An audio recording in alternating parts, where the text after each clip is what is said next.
पण या देशाला चांगल्या खंबीर नेतृत्वाची गरज आहे, ज्याच्याकडनं माझ्या अपेक्षा आहेत त्याही पूर्ण झाल्या नाही तर राज ठाकरेंचं तोंड आहेच. पण या पुढच्या काही भविष्यासाठी भवितव्यासाठी म्हणून खंबीर नेतृत्वाची गरज असताना म्हणून मी त्यांना सांगितलं मला काही अपेक्षा नाही आहेत. महाराष्ट्र नवनिर्माण सेना, भारतीय जनता पक्ष, शिवसेना आणि एनसीपी, परंतु फक्त नरेंद्र मोदींसाठी बिनशर्त पाठिंबा देत आहे हे मी आज आपल्या समोर सगळ्यांसमोर जाहीर करतो. आणि माझ्या गावागावातनं सगळ्या महाराष्ट्रामधनं आलेल्या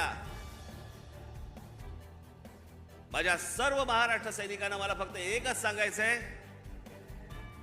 विधानसभेच्या तयारीला लागा, जोरात विधानसभेच्या तयारीला लागा. पुढच्या गोष्टी पुढे.